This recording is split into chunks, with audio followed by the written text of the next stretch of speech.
Buenas tardes. Good afternoon. Let's resume. And I admit that I am very happy to reopen the committee this afternoon. I'm very happy to be able to welcome you back home to your committee. I'm very happy to extend a welcome to the Irish Minister for Agriculture, Food and Marine Matters for Ireland, President in Office. And as many of you will know, he was a member of this European Parliament, and he was a substitute member of the Fisheries Committee. And so alongside the normal hospitality we would offer to presidencies of office that come along, and this time we can say that we're even more pleased to see you because we feel that you're very close to our committee. And we hope that we'll have a closer relationship with you for that reason. Obviously, it's always important to have close ties between the Council and the Parliament. But here, I think the ties will be closer because you know exactly what Parliament means. You know what tasks and powers we have in the European Parliament. So I'd not just thank you for coming along, but also thank you for the fact that we were able to have a breakfast meeting with you last week. Coordinators attended that as well. So that was an informal breakfast meeting, but we're able to look at some of the crucial problems that we are discussing on this committee. It's a small committee, but it's a very important committee in the European Parliament. So now I'd like to say that we've got a very busy agenda. We've got some very important issues on our agenda in this committee, and one of the main issues is the reform of the common fisheries policy. We're doing well on that work. We've come quite a long way, and in December we adopted the report on the basic regulation, and then now we have the CADEC report on the European Maritime and Fisheries Fund, and the vote will take place on that in March. But the reform of the common fisheries policy is something we've all pinned a lot of hopes to. We have great expectations, but also the debate involves a number of factors. The management plans, for example, Minister, you're aware the management plans are an important part of this reform, and they are the big obstacle, and we haven't managed to overcome that obstacle, and it's one of the things that separates us from the Council. The Council is maintaining a position which is contrary to the views of the legal service, it's contrary to the views of the European Parliament, and it doesn't recognise the powers that the treaty itself has conferred on us as a Parliament. And I'd say again publicly that one of the major tasks we have facing us is overcoming this stumbling block, and the presidency will be able to remove these obstacles, overcome this stumbling block, which means that there is a deadlock at the moment when it comes to the management plans. We hope we will be able to, with you, remove that stumbling block. It's not going to be an easy task. We know that this is a complex issue that you have in front of you, but we know that about your ability, you know how the Parliament works, and now you're in the Council, and so you're in a good position to help us in this direction. There are other topics that we'll raise. There's the foreign policy dimension of the CFP, and then there are some very complicated partnership agreements, some that are being negotiated on, the difficult partnership agreement with Morocco, and then of course there's the fisheries partnership agreement with Mauritania that's also in the pipeline. So we'll have plenty of other tasks to deal with. It isn't going to be easy for you when it comes to dealing with fisheries matters over the next 6 months. We expect a lot of you. I said I wouldn't speak for too long, and I won't. I'll just give the floor to the President Office now, thanking you again for coming along and expressing our hope that you will be very lucky, because your luck would be good luck for us as well. You have the floor, Minister.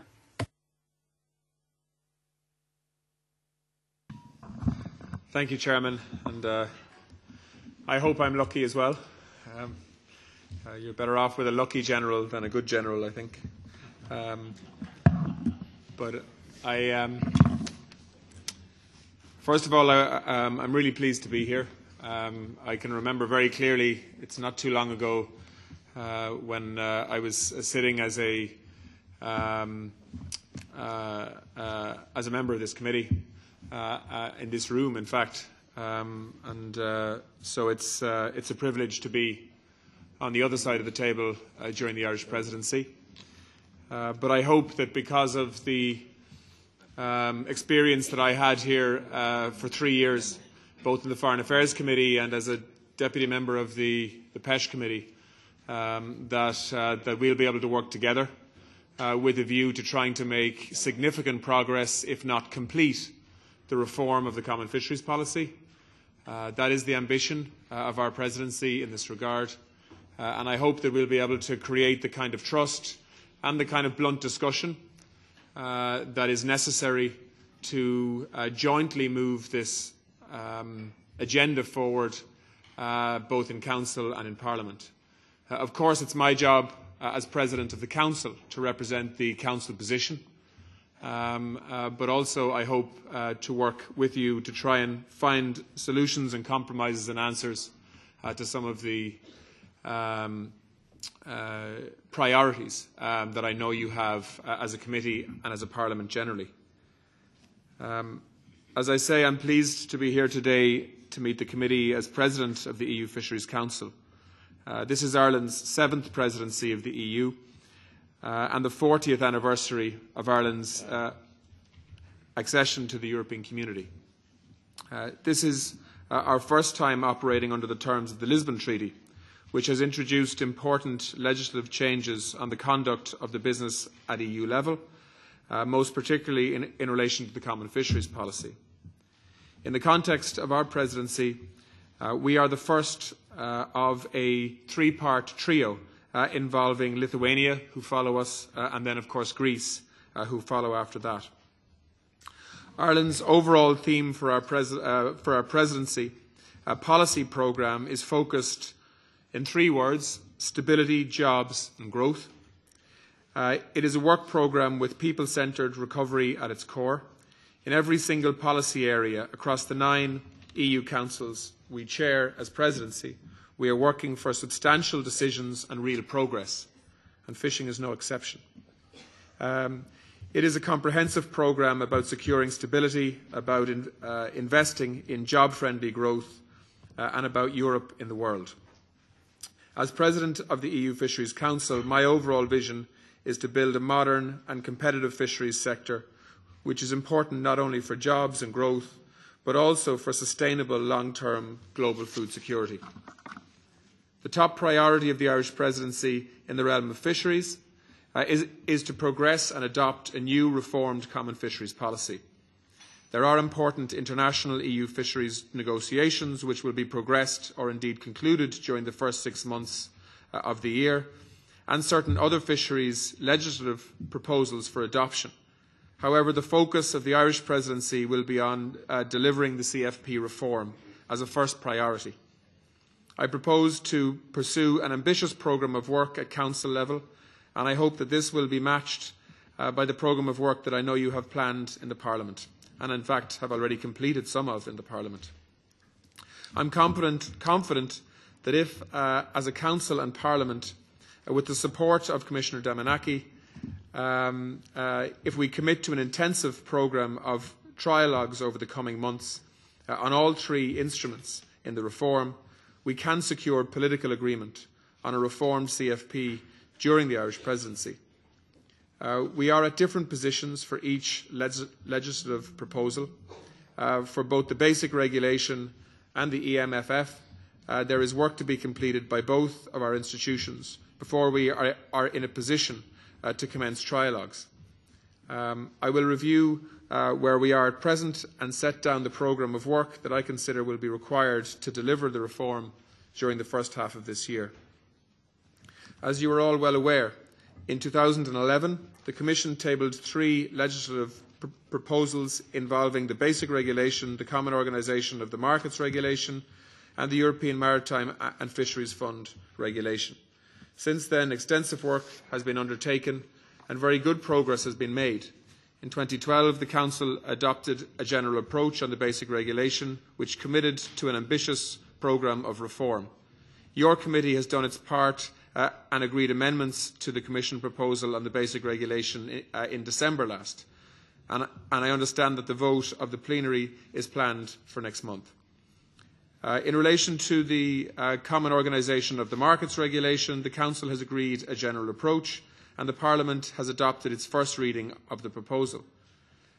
Council agreed at last October's Council a partial general approach on the European Maritime and Fisheries Fund.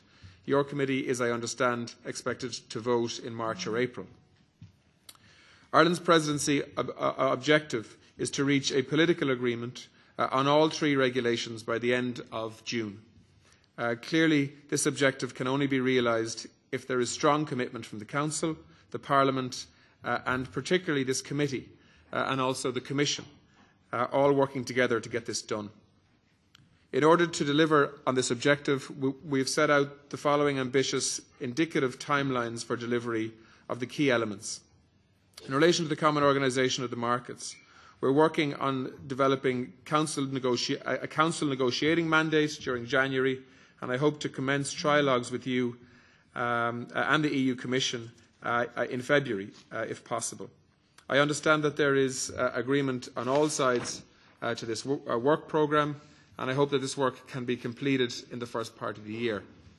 On the basic regulation, we are planning to complete the Council's position on the outstanding issues at the February Fisheries Council, which is not too far away.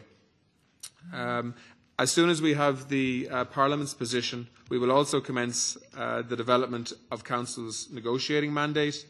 I hope that it will be possible to commence trilogues in March and conclude negotiations with the completion of an early second reading agreement again by the end of June. On the European Maritime and Fisheries Fund regulation, at Council level we are planning to finalise the Council's general approach on outstanding issues in April and commence the development of Council's negotiating mandate in April/May.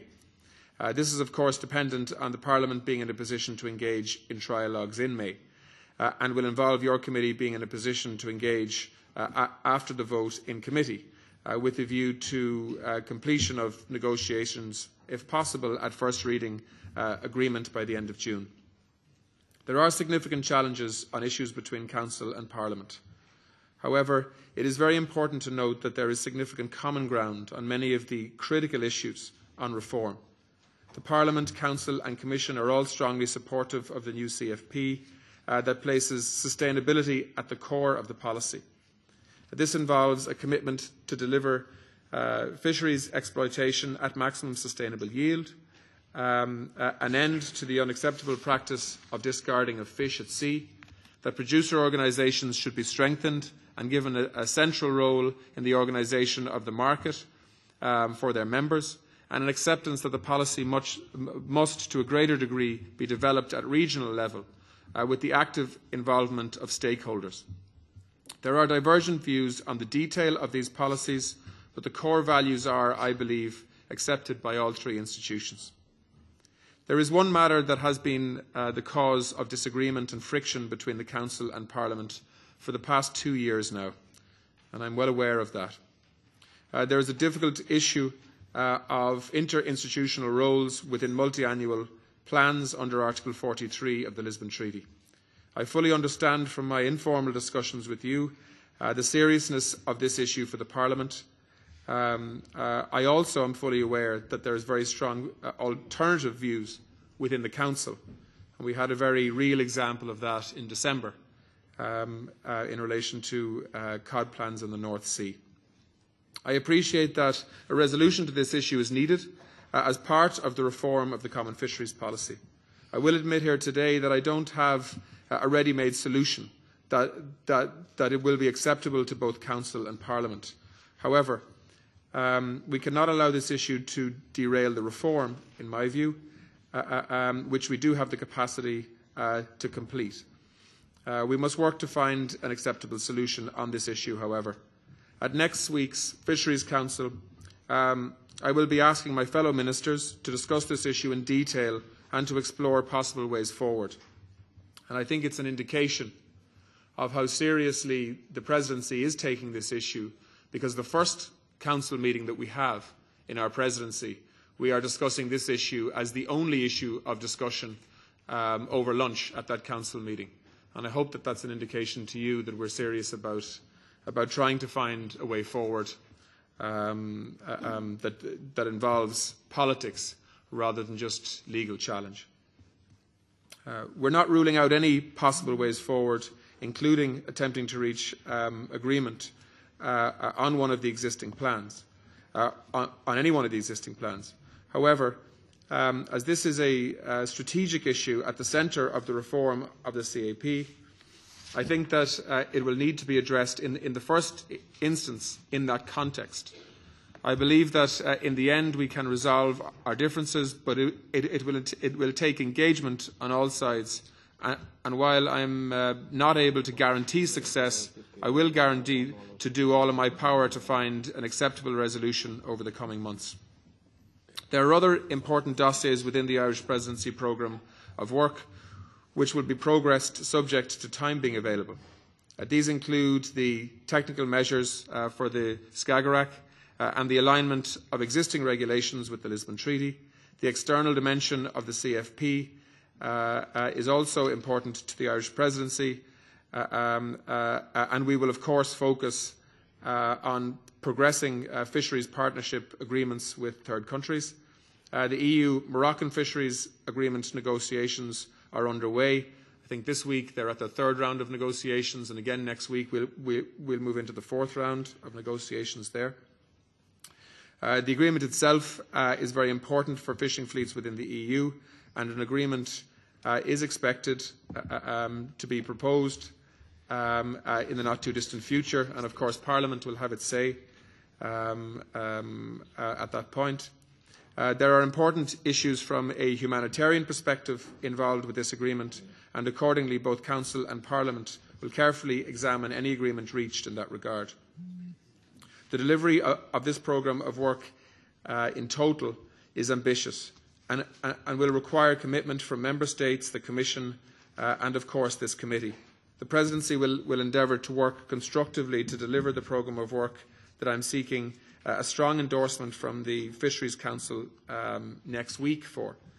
And we are, as the primary issue of discussion next week, outlining our work programme in Council, as I say, to get strong endorsement from other Member States in that regard. This work programme can, of course, only be delivered if there's a real partnership with both this committee and with the Parliament. I'm asking here today for your positive endorsement for the ambitious work programme that we are engaging in. As you are well aware, this will be difficult, but not impossible to achieve. I have committed to do the utmost that I can to achieve our common goals.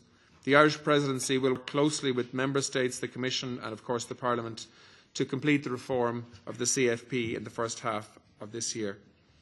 I am, on the other hand, concerned that if all three institutions take a cautious, step-by-step approach to the reform, the result may be that no reform will be delivered, potentially during the lifetime of this Parliament and the lifetime of the current Commission.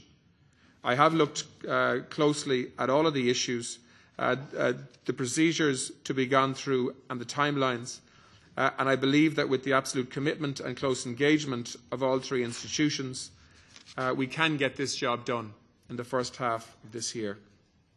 But this committee will be absolutely crucial to that. So I look forward to your comments and your questions. I'll try and be as blunt as I can be in terms of giving straight answers.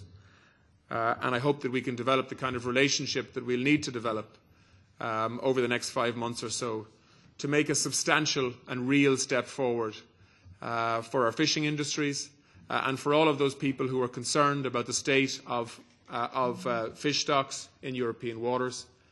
And I think if we can do that, it will be a significant achievement for the three European institutions involved. Let's not forget that this is the first time we're doing this. It's the first time that there has been codecision as part of a CFP reform. It's the first time that there has been as many countries as there are now in the EU trying to get a CFP reform. And so in many ways the institutions are being tested following Lisbon and following the change in number within the EU.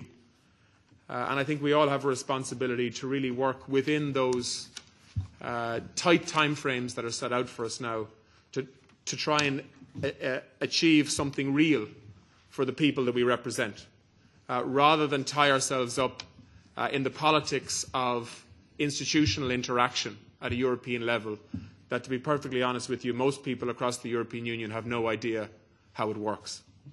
So that is why I hope that the Irish presidency will be marked by action and decisions, as well as debate and discussion.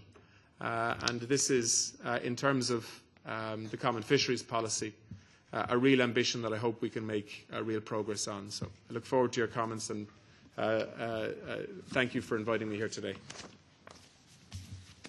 Thanks a lot, Mr. Gracias, Ministro. Thank you, Minister. Let's now have a first round of speakers.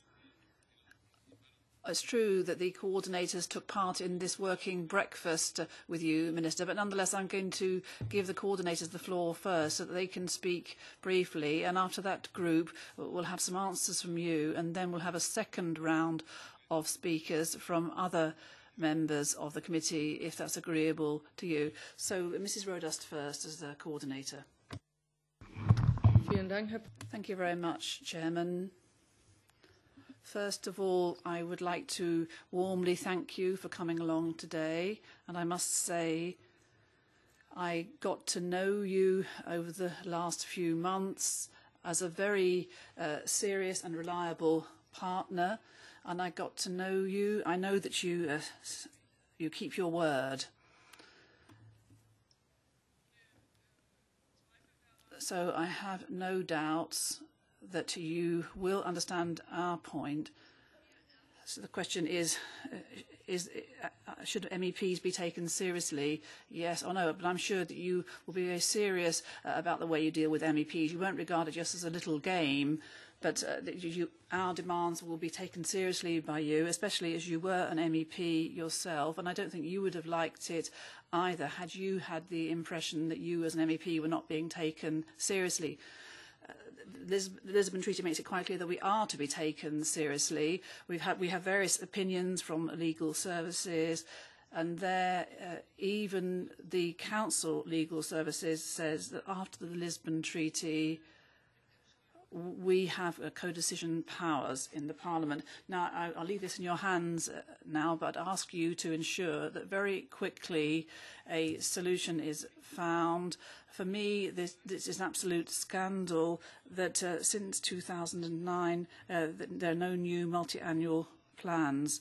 The basic regulation is built on co-decision, and it's also built up on multi-annual programmes, and because of the basic regulation the Council will be forced to take us seriously, and so I'm not so interested in questioning the basic regulation. I think the basic regulation is an important tool, and we must use that tool to make our positions clear to Council. But also, there's also the question of actually possibly taking the Council to the European Court of Justice. And obviously, I don't want to do that. I acknowledge that. And adults should be able to reach an agreement amongst themselves. But we need to know that Parliament will be ready to go to the ECJ.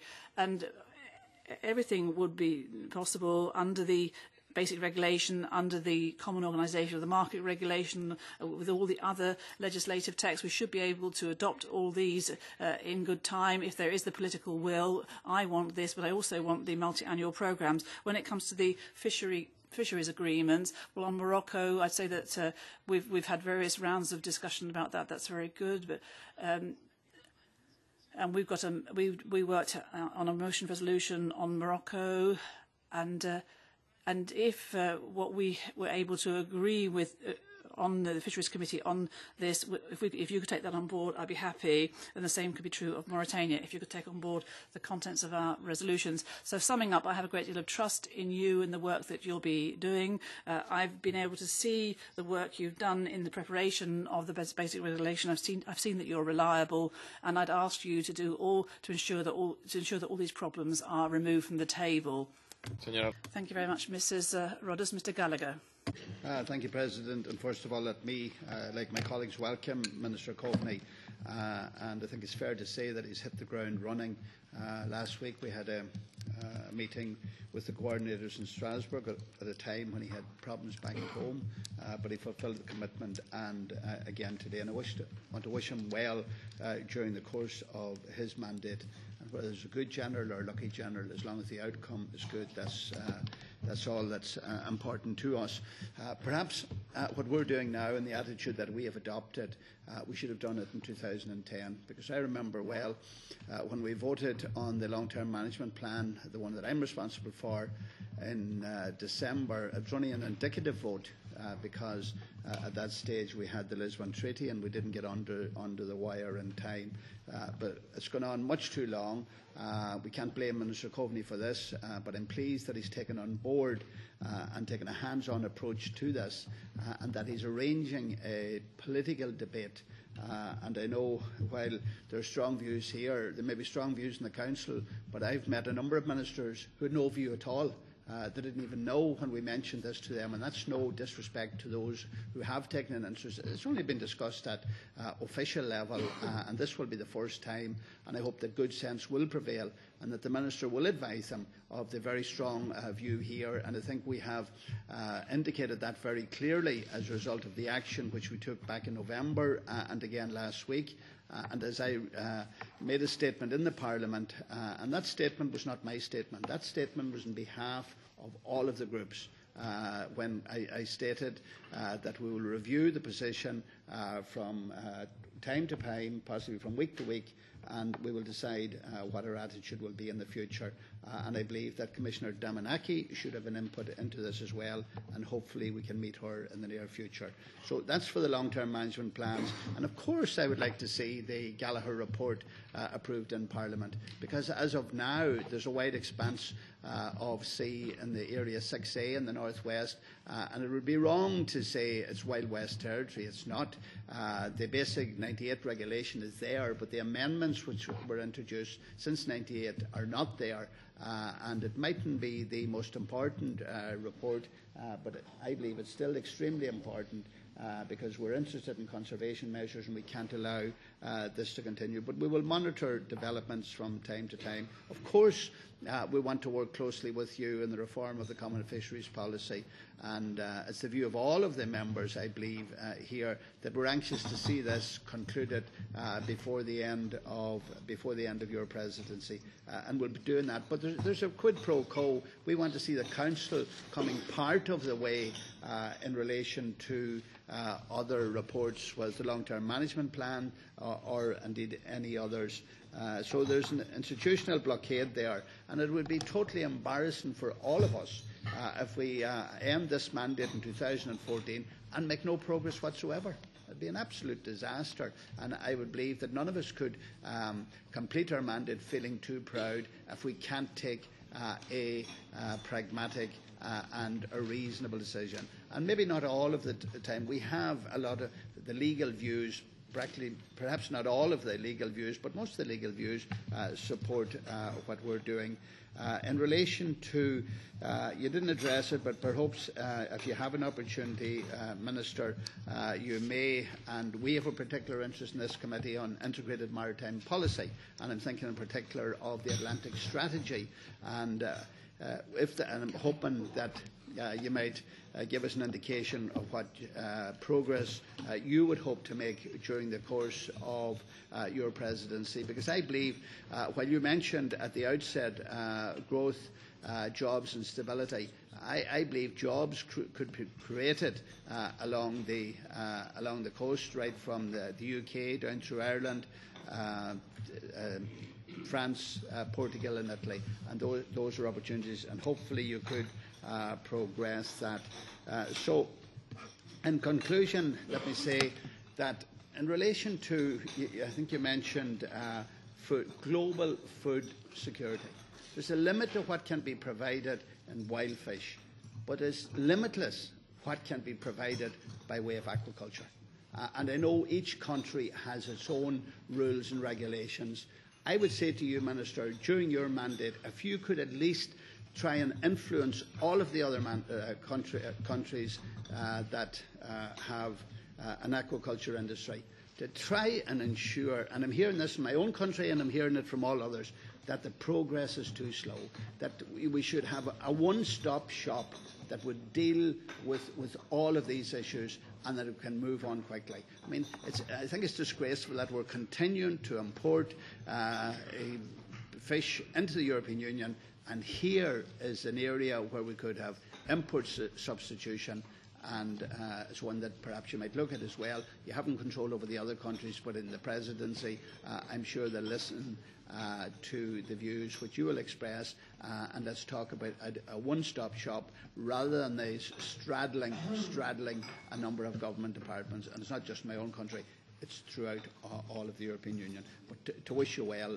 and hopefully you will have success, because what's good for you will also be good for us. Thank you. Gracias, señor Gallagher. Thank you, Mr. Gallagher. Mrs. Lövin. Thank you, Chair. On behalf of the Green Group, I'd like to very warmly welcome the Minister Coveney. It's true we had a very good exchange of views during the breakfast last week already. Then we mostly talked about the interinstitutional disagreement or unresolved business between the Parliament and the Council. I sincerely hope these disagreements will be resolved during your presidency. That will be very much welcomed. I also like to very much welcome the ambition that you expressed for your presidency, that you actually want to complete the whole reform, and that is really something that we appreciate and we would like to see happen.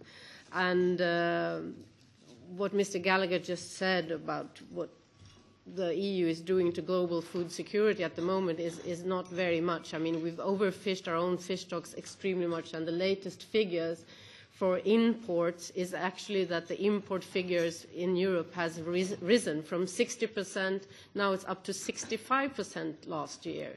65% dependent on imports from third countries to supply our own food market. And if we actually could rebuild our own fish stocks, we would be, well, perhaps not totally independent, but mostly independent. I mean, we've seen a 25% reduction in catches in Europe in the last 10 years, even though we have increased our fishing capacity and lots of subsidies. This is really not a situation that we can be proud of, and in this Parliament cannot be proud either, or the Council, if we don't get this reform in place during this mandate. It's of extreme importance. I'd like to ask the Minister what you think, besides the interinstitutional fight, but perhaps also including that, what do you think would be the main sticking points between the Parliament and the Council in the trialogues? I think one issue that both the Commission and this committee has emphasized and put forward that we believe in is the target to rebuild the stocks above the levels that can produce MSY, at least by 2020. And I know the Council has a much less ambitious target of rebuilding the stocks at levels that can produce MSY at 2015 where possible. And the where possible is, of course, a very, very vague expression that is completely unacceptable to us. And also the word above MSY is also very important, because that expresses the precautionary principle, also takes into account that there are many stocks at the same time that you can't target at MSY levels for each and every one of the stocks. So that is just to give you an indication where we think it's really important for the Council to take a very deep thought of where it wants to position itself, because I think this is the very key. And if you see how Norway is managing their stocks, not targeting at MSY levels, but above MSY levels, and really, really rebuilding the stocks in the Arctic to quite unbelievable levels that are 4 times above MSY levels. That could be, I think, a very nice vision for the European fisheries and for Europe to aim at those levels. And just lastly, a point about the external dimension. I was the rapporteur of the report of the external dimension. I think it's very good that the Irish presidency is putting emphasis on that. I have a question what you feel about the Moroccan agreement when you say it should take the humanitarian aspects into account. But one very important thing is the compliance with international law. And I'd like to hear your view on that as a former member of Human Rights Committee, I think, in this Parliament. Yeah, you could give that to you later. Okay. So basically that was what I wanted to say. Thank you. Gracias, señora Lovin. Thank you. Mr. Grobarczyk. Przewodniczący, Thank you, Chair, Minister. I would like to apologize for not being present at the meeting last week, although we were very well represented by Mr. Stevenson. But all the more so, I am glad that you have come to our committee and that we can exchange views. Minister, Ireland has probably the best understanding for the need for a common fisheries policy and its immediate reform, on the one hand, in the context of preserving the stocks, on the other hand, protecting fisheries, the fisheries industry. We have confirmation coming up repeatedly that it was not good for the stocks or for the fisheries industry what happened in the past.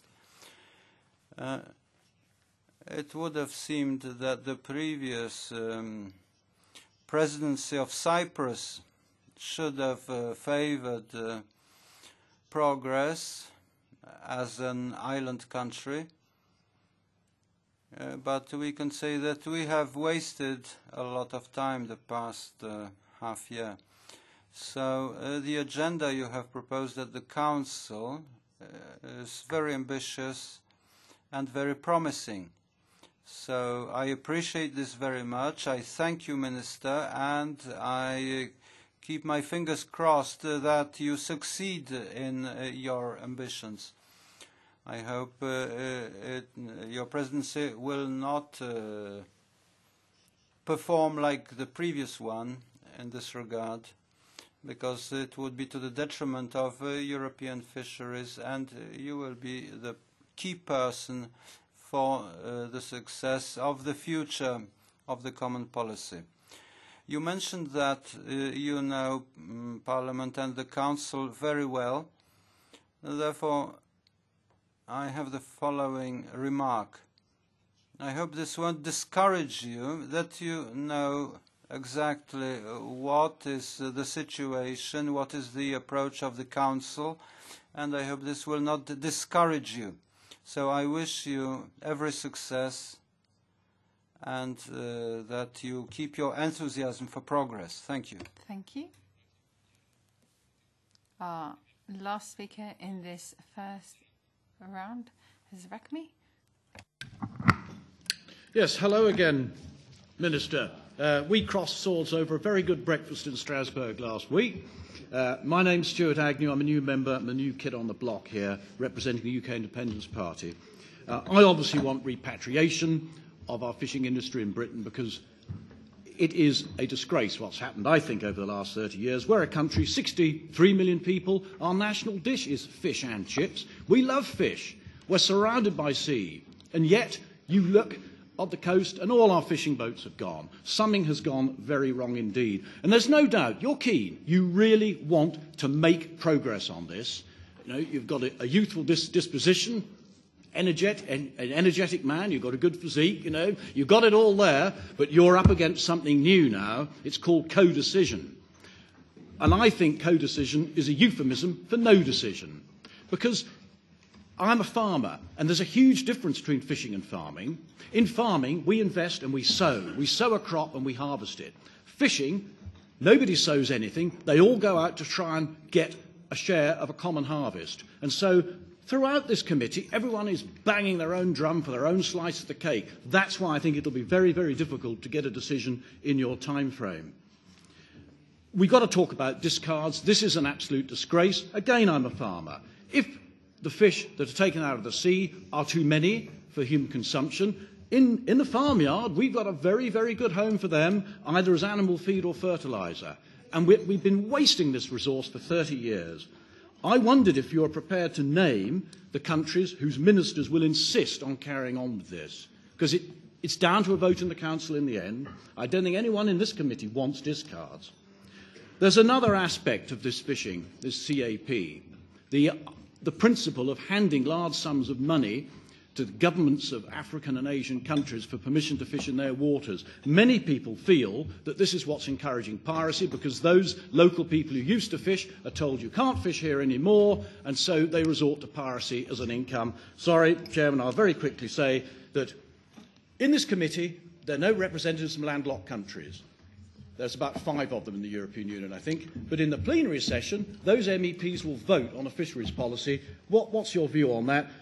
And on a scale of 10, how would you rate the success of the common fisheries policy over the last 30 years? Thank you very much. Sorry, Chairman, if I went on a bit. Muchas gracias. Thank you very much, Mr. Agnew. We've finished that first round. I have another 6 requests for the floor afterwards, but I'll give the floor to the Minister now, and then we'll have a second round of questions.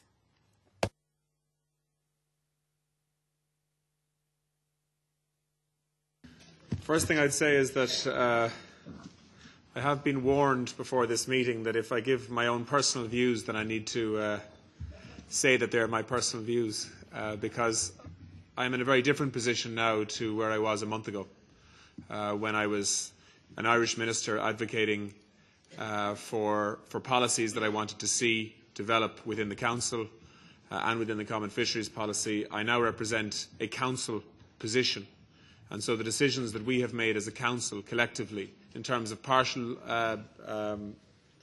general positions or full positions are what I have a responsibility to advocate for at this stage, and I think it's important to say that. That being said, let me just comment on some of the questions.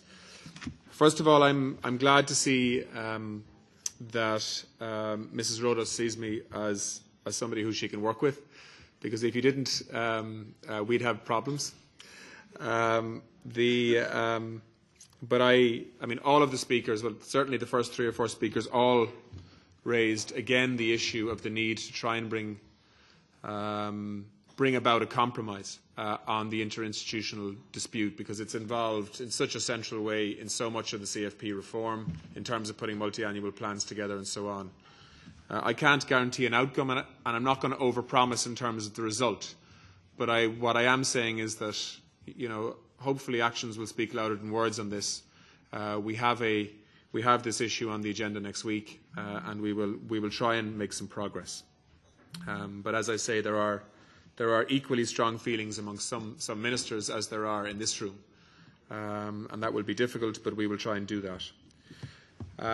On both Morocco and Mauritania, first of all, a number of people have commented on both of those agreements.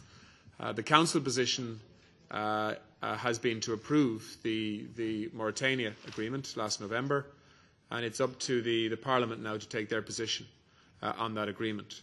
Not everybody is happy with it, I know that, but you have an opportunity, as you did last year, with the extension or the proposed extension of the Morocco EU-Morocco agreement, the Parliament has an opportunity to have its say, and I'm sure you will have your say on that. In terms of the comments by Pat the Cope or Mr. Gallagher, in relation to the Atlantic strategy, I'm glad you raised it. And again, just from an Irish perspective, this is something that we want to see happen, but it's not the primary responsibility of the Fisheries Council. In fact, it'll be primarily the Environment Council and the Transport Council will both be dealing with that. And also the Commissioner for Innovation is also very involved in it. So this is a strategy that is cross-sectoral, if you like. There will be a significant Atlantic Forum meeting on the 4th and 5th of March in Cork, in Ireland, to try and progress the Atlantic strategy as part of an integrated maritime policy for the European Union. And it is something that I think all countries that border the Atlantic have a real vested interest in seeing happen. It is one of the priorities for a number of ministers in the Irish government who are chairing councils to try and make progress on this area. In relation to aquaculture, we have indicated to the Commission that we would like to see the Commission make a presentation in the April Council meeting specifically on aquaculture in terms of making progress on how to develop a more substantial but also sustainable approach to producing more fish meat through aquaculture and of course doing that in a way that protects the environment at the same time. And in a way that is consistent with the demands and wishes of coastal communities. And Deputy, the complications there that we have had from an Irish perspective in terms of aquaculture development that I'm glad to say we're making some progress on now. In terms of Mrs. Leuven, I'm very aware that the European Union, despite all of the technology that we have available to us and despite a common fisheries policy that has been in place for many years, we are still importing nearly 70% of the fish that we consume from outside the European Union. That is not sustainable into the future. That is my personal view. And if you look at UN predictions in terms of the role of seafood, in terms of feeding global populations, you'll see that post-2020, they're predicting between 10 and 15 million tonnes extra of seafood being required to simply feed people at existing consumption patterns in terms of growth. And that extra fish is very unlikely to come from wild fish stocks, given the way in which fishing is being managed globally, not just in the European Union. And so we need to find, through technology and innovation and better ways of doing things, ways in which we can produce more seafood through farming, through aquaculture, and through more sustainable management of fish stocks. And the European Union should be giving global leadership on this, as opposed to increasing our reliance year on year on importing fish from outside the European Union, which has been the trend in recent years. And this, of course, is what the Common Fisheries Policy is all about. And it's why it's so important that we would make real progress on it, rather than having a circular debate where each country outlines their own position and each institution outlines their own position within the European Union. As I've said many times, our citizens don't really care about that stuff. What they want is to see real change. They want to see opportunities for growth and job creation and sustainable fishing into the future, and that's what we have an obligation to deliver. In terms of the areas that I see as potentially conflict areas, if you want to call them that, in terms of the trialogues that will hopefully happen. Again, let me just give you a personal view on this, because the positions of the Council are quite clear on most issues at the moment, although we do have to finalise that position in terms of the general regulation hopefully next month, where we will remove the square brackets from the controversial areas that are still unresolved. I hope we will do that anyway. I think obviously the three big issues here are discards, MSY, what's meant by MSY, how we can manage it, what the targets are, whether it's phased in over time, or whether there's a single date after which we have to achieve everything. And of course in relation to regionalisation also in terms of decision making. These are all issues where I think we have similar objectives, but where we have different approaches in terms of getting the job done. And I think we need to be realistic here also. You know, we have a very large industry that is going to have to adapt to quite significant change. And what we do not want, in my personal view, is that we turn the common fisheries policy purely into an enforcement policy. What we need to try and create is real buy-in from the sector as well, that they can see the value in the change that is happening in terms of rebuilding stocks, so that everybody benefits in the medium to long term in terms of how we manage our stocks sustainably. And that is what MSY is about, in my view. And I think we will need to have discussion, for example, about the difference between FMSY and BMSY, for example. You know, is MSY about measuring the sustainable acceptability, if you like, of the weight of fish stock in the water each year? Or is it about a sustainable fish take from the water each year in terms of mortality? You know, these are issues that the Council has made its position quite clear on, and the Parliament has a different position. And there's a lot of ambiguity internationally as to what was agreed in terms of how best to measure MSY in terms of a fisheries management tool. And I hope we'll just be able to have a frank and honest discussion about this, rather than trying to get one over on each other in terms of the politics of who's right and who's wrong here. And I think that is something that I will try to do, but I can only operate within the mandate that I have from Council, because the last thing I want to do is to be negotiating with the Parliament in a way that I think is fair, and then go back to the Council and find that a position that I'm taking is not consistent with the mandate that I have. And I'm very conscious of that. So I think that on discards, it'll be about timing. It'll be about whether it's introduced overnight or whether it's phased in over a longer term time frame, whether it's matched by the technical measures that are needed, so that people can see over a period of time that not only do they have to land everything they catch, but actually they are catching less of what they don't have a quota to catch because of the way in which we fish and the financial supports that we can give to the industry to help them do that. So that we can bring an industry with us. And I can't emphasise enough, in my view, if we do not bring the majority of industry with us in this reform process, and I know this, and I think Ireland knows this probably better than any other country in the European Union, because the Irish fleet in the waters that Ireland is responsible for only catches 20% of the fish, in fact less, in those waters.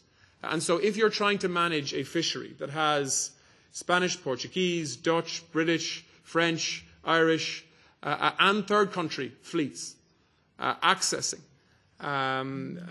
your waters, you need to have a clear understanding as to how that can be managed. And if you're trying to introduce a pretty radical reform in terms of discards and MSY, that needs to be done in a way that actually you can get buy-in from the fishing industries that are operating in your waters. Otherwise, the enforcement problem that we will have, in my view, will become a nightmare. So these are the kind of practical discussions that we have. We know what we want to achieve. The question is, how do we get there? What the time frame for that will be? And as I say, the Parliament or the Council has given a position on that it will add to, I hope, next month if we can get agreement on that in Council. On the issue of regionalisation, also I think there are issues that will need to be discussed. And again, I think countries that have multiple fleets fishing in their waters are a good example of the potential problem here. Initially, and I know that, for example, in Britain, this is a strong debate at the moment, whereby there is a demand for more autonomy in terms of decision-making around the British fishing fleet in British waters. And that's the same in other countries also. But if you have countries deciding on policy or measures around fishing for their own fleets, and you have 6 or 7 different countries all fishing in the same fishing waters, and therefore you have 6 or 7 different sets of rules for all of those fleets, the thing is a mess and won't work. And that is why we have said, and we've discussed this with the Commission, that actually we need to look at regional decision-making whereby a collection of countries can agree a common approach towards regional management in those areas. So whether it's the Spanish fleet fishing in waters off the west coast of Ireland, or indeed whether it's in the North Sea, the way in which we introduce regionalisation in a practical way, I think needs a bit of thought. And again, that's something that I think when we get into trialogues, I hope we can have a practical discussion, because I think there's actually a really good knowledge in this committee of how the industry works on a practical basis, as well as the theories around some of the policy development that we're trying to progress. The fact that I know how the Parliament works and how the Council works, maybe that's a bad thing. I'm not sure it is. I think we all need to reflect on what has happened in the last number of years in the European Union. Politics has not been working in the European Union on many levels. And many of our countries are losing faith in the European institutions in terms of getting the job done. And that is why I hope that the Common Fisheries Policy can be an example of the opposite in terms of how we can collectively decide on a new reform path for an industry and for a sector. And I really hope that we will be able to achieve something significant here, because in many ways we're already behind time in terms of implementation and so on. Mr. Agnew or Stuart, thank you for your honesty. I don't agree with you on lots of things, but there you go. I hope we can have a I hope we can have a straightforward discussion. But I hope that the ambition that I've outlined is something that you'll work with me on, everybody here in committee. And as I said last week when we met, if people have specific issues of concern that they want to raise, feel free to contact my office or me directly, and we'll try and deal with some of those. But ultimately, my role here is to act as chair of a council and presidency of council here, and to work with the Parliament and with your committee to try and find common agreement on what is a pretty complex reform process that involves a huge amount of politics as well as everything else. But we will try and progress significantly over the 6 months despite all of those challenges. Muchas gracias, Ministro. Pasamos ahora. Thank you. Let's move on now to our second round of questions, starting with Mr. Davis. Thank you, Chairman, and thank you, Minister. I've been doing this for 13 years or so, listening to a succession of presidencies, ministers coming in, and I may say I think you're coming over like a breath of fresh air. Please keep talking in a personal capacity rather than in the bureaucratic council speak with which we're so often, which is so often our lot. And thank you also for I'm sure on behalf of Mr. Agnew and myself and other British members who may be here, just thank you very much for not emphasising that British fish stocks were plummeting in the 1960s and early 70s before we joined the CFP. It didn't make the CFP has hardly been the great success, which is why reform is so necessary. But we Brits weren't doing the best job of all time of looking after our fish stocks before we joined. However, CFP reform, glad to see that's top of your agenda. We vote on this, of course, in Parliament in 15 days' time. So look forward to you getting down to negotiations. And I like the approach you were saying about let's try and have an understanding rather than just rehearsing our positions and never quite blending them as they need be. Two issues in particular. First is mackerel. In the UK at the moment, maybe in Ireland too, we're being told that mackerel should be regarded as no longer sustainable because of the Icelandic and Faroe Island situation. The Parliament, the European Union, has taken out powers to apply effectively sanctions against Iceland and the Faroe Islands. We're not using these. Why not? I mean, why is the Commission holding back? Are you going to be urging the Commission to use the powers we have at our disposal? Because negotiations don't seem to be getting anywhere. We don't seem to be making any progress on that front at all. And secondly and finally, on the issue of multi-annual plans, I think you've probably grasped this nettle firmly, and certainly I think already in the first few weeks you've done more than your predecessors for the past few years on recognising the need to deal with this issue if we're to bring about a reform which puts long-term management plans at the centre of it. But one of the problems I have, I'm not sure if you're in a position yet to identify this, but can you just tell us exactly what are the issues of dispute? Because I hear sometimes council members say, oh, the Parliament wants to set tax and quotas. Well, I've never heard that the Parliament wanted to set tax and quotas. There is a dispute, of course, over the interpretation of the articles, over exactly who does what.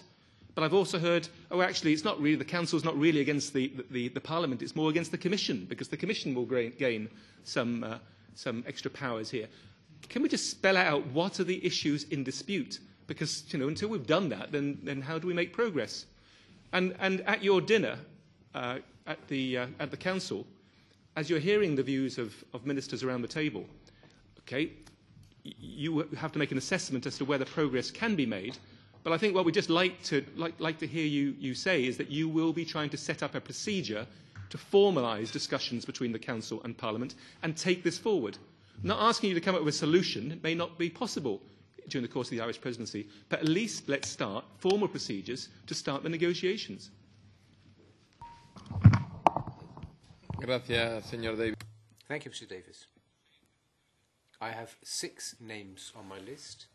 Yes, you're down already. I'm obliged to close the list now since we won't have time for any more speakers. I'd also like to ask all of you to be brief. We have to wind up by past. I'd like to ask all speakers to limit themselves to 2 minutes so as to ensure that we have to wind up. Mrs. Dodds. Sorry. Thank you, President. Minister Coveney, it is delightful to see you once again. To all of those colleagues in the Fisheries Committee who had breakfast with the Minister last week, I have to tell you that the fishermen and farmers in Northern Ireland have already been there ahead of you, in that Mr Coveney was kind enough to come and to a breakfast that I organised in my own constituency. The feedback from that has been extremely positive. Everyone agreed that the grasp of the issues, your enthusiasm, put you in a very good position to try to drive these issues forward. Even from the fishermen in the audience, who I would have to say have no love for the common fisheries policy, they did believe that you had an understanding of the issues that they grasp, and I'm pleased to hear you reiterate again today your commitment that a fisheries reform that does not bring the industry with it will simply not work. And we simply cannot have this continuous top-down approach from Brussels that does not seek to engage with the industry and understand the difficulties that they face. Very quickly, I want to just run over 3 or 4 issues. You've said that the timeline is very tight. You dwelt to some extent on the issue of regionalisation.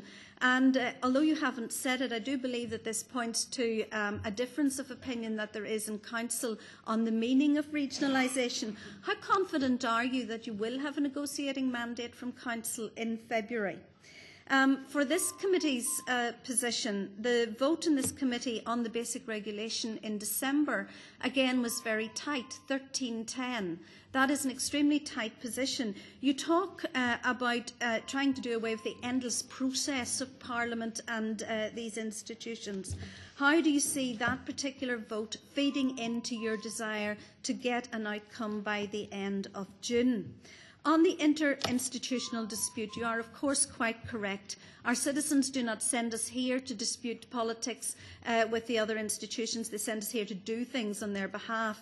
And it is a pity that things have become bogged down in this dispute. I now think that this is a position where there is such a lack of trust between Parliament and Council on the matter. I would welcome some kind of mechanism that tries to take this forward. On mackerel, and I'll finish with this, I was disappointed that you did not mention this. Chris Davies quite rightly recognised that today we have on the BBC News, for example, the fact that MSC have withdrawn their certification for mackerel. They're now advising people to have sardines or whatever. We have not employed sanctions. And I would like to hear how you would try to take this issue forward. It is hugely important for our industry. Thank you. Gracias, señora Dodds. Thank you, Mrs. Dodds. Mr. Hodgson. Thank you, President. Thanks, President in Office. As a representative of the fishing nation of Scotland, I welcome the Irish presidency. I remember past presidencies and the exceptionally good performance that Irish presidencies have delivered in the past. You've certainly got a handful now with CFP and CAP and lots of other things. But if anyone can bring about an agreement in time on CFP reform, I think it will be the Irish presidency. However, you've rightly pointed out there are a number of serious and complex difficulties to be discussed, and I don't have time now to rehearse many of them, but briefly on interinstitutional disputing, I totally agree that our citizens are not interested in all that stuff, as you put it, and that we need to get something done. So I very much welcome the fact that your presidency is seemingly to ensure that ministers, and I mean ministers in the Council, will have this matter on the table, because like others before in this exchange of views, I have been aware of ministers being briefed in certain ways that I would consider to be not accurate in terms of this Parliament's position. And I've also had conversations with civil servants whose understanding has not seemed to me to be accurate about the Parliament's position. So I hope that perhaps you can give an undertaking that as part of your discussions amongst ministers that you will undertake to ensure that there is no lack of clarity about what the Parliament's position is in this matter, and that principally we want to get it resolved. We don't wish to have protracted legal proceedings, although that has been mentioned in the past. My top priority on CFP reform would be regionalisation or decentralisation, whatever we're allowed to call it by the lawyers at the end of the day. And I again welcome your remarks about the need for countries to be working collectively. But from the outset, we've been told, at least by the Commission and its legal advice, that we can't specifically set up a framework for that to happen. I don't happen to accept that, and I'm glad to say that the Parliament's this committee's position is just a little bit stronger anyway than that of the Council in this matter, and I would hope that we would be able to build upon that at plenary session, and that perhaps you, with the views that you've expressed about countries working together, might be able to find a way of brokering an arrangement whereby, as we said in our committee, member states shall be empowered to take decisions, but also that they need to do so because it's only sensible by allowing and empowering fishing nations who have fishing entitlement in certain waters to work together on the management measures that will work in these waters. Gracias. Gracias, señor Hutton. Thank you, Mr. Hodgson. Mrs. García Romero. Presidente, señor ministro, yo le deseo que sea un general con mucha suerte y también que sea un buen general, porque desde luego el Thank you, Minister.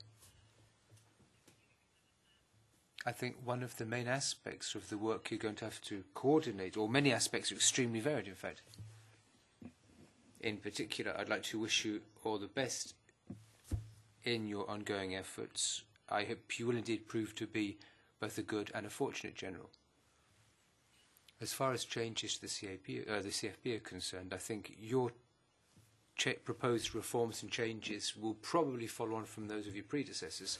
It's true to say you've set yourself some very ambitious objectives. However, I think we all hope that you'll go a little bit further than the Danish presidency, for example. As you know, fisheries isn't just industrial large-scale fishing. Fisheries is also an enormous source of employment. At a time of crisis, it's vital that we bear in mind the needs of small-scale coastal fisheries. We also have to recognise that fisheries must be made sustainable. And to do this, we have to ensure that young people and all those who eke out their living in fisheries should be able to do so. And I think the basic regulation should reflect that. I think it's important that we and you be clear about the fact that we should be able to take fish from the sea, but we should also be able to fish in such a way that we can benefit from support from the European Union. And I think the European Social Fund contains a clear reference to those two basic regulations. I would also like to appeal to you, as I said, to extend support to coastal fisheries while at the same time promoting the role of women and young people in fisheries. Aquaculture now.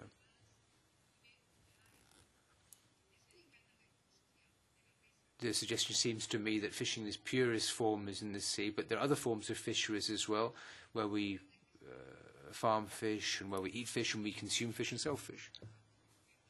The health-related aspects of aquaculture are very important. When we talked about the COM, we appealed for a labelling system explaining the way in which a fish was caught, how it was caught, how it's marketed, what type of product we're actually consuming or eating.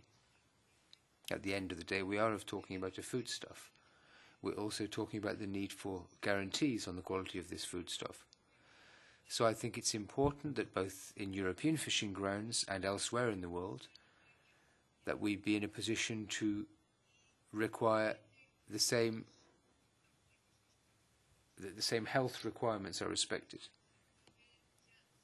I think it's also of fundamental importance that we encourage steps to be taken to sign the Morocco Protocol. I don't think there's any real reason why this hasn't yet been signed. Let's take the example of Mauritania. When it comes to human rights, everybody should be treated on an equal footing. It's true to say there are shortcomings here. We talked about this in the committee this morning.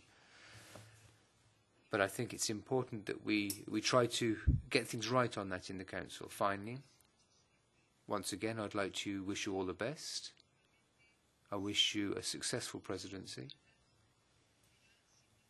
And I sincerely hope that your period in the presidency will enable you to help us all move towards greater consensus. I know you'd agree that any reform of the CFP can only be done with enormous inputs from the sector and with the support of the majority of the European Parliament. I sincerely hope that by working together we can move towards a proposal gleaning even greater support than the Commission's initial proposals on reform to the CFP. Thank you, Mrs. Romero. Mr. Higgins. Thank you very much, President. And like all of the speakers, I'd like to welcome you, Minister. And as Ian Hutchinson said, you certainly have two of the most difficult portfolios in terms of the presidency. Common agricultural policy, very intricate, and the common fishery policy. And I don't want to go over the ground already dealt with by other members, but you've set very ambitious timelines and we welcome those. The fact that in relation to the EMFF fund, the fact that we're going to have April the report to be complete in the European Parliament in the trialogues. The Rodust report, I'd like to pay tribute to Mrs. Rodust. She has done tremendous work in terms of having to deal with something in the region of 3,000 3,000 amendments and later 104 compromises. And again, I welcome the fact that we're going to have the trialogues for this in March. And I want to pay tribute to my Irish colleague Pat the Cope Gallagher, who has done tremendous work on this, and Carmen Fraga, who was the shadow on behalf of the EPP. The previous speaker mentioned the CMO and the issue of labelling. I was watching you on Irish television last night dealing with the issue of food labelling with particular reference to chicken labelling and so on. It's one of the key elements of the Stevenson report, the whole business of origin, from outside the EU and from within the EU. It is absolutely crucial that we get this right. And secondly, the other important element is to increase and strengthen the role of the producer organisations. It has been said already, and this is vitally important. You know, you're a very skillful negotiator, and I think the fact you have referred to that yourself, and other speakers have referred to the fact that having been a member of the European Parliament here for 3 years, I think you have a huge knowledge in relation to how things actually work here. But we need a multi-annual framework. It should allow for better planning rather than just having our December negotiations in relation to quotas. And last but by no means least, as Mrs. Rhodes said, I'm delighted that we have at the helm a minister who really understands the whole business of co-decision, thanks to the Lisbon Treaty. Unfortunately, all ministers in the past haven't appreciated the fact that we have the powers of co-decision, and the ultimate decision in relation to all of the different elements will actually rest with us in our plenary sessions in the Parliament. So again, I wish you well, and I want to pay tribute to Diane Dodds. I think she's absolutely right. Citizens are not worried about institutional conflict, interinstitutional conflict. What they want is they want delivery, they want it done, and I fully support what she said in that regard. Thank you. Muchas gracias. Finalmente, señora Thomas. Thank you, Mrs. Thomas, to wind up. Président. Thank you, Chairman.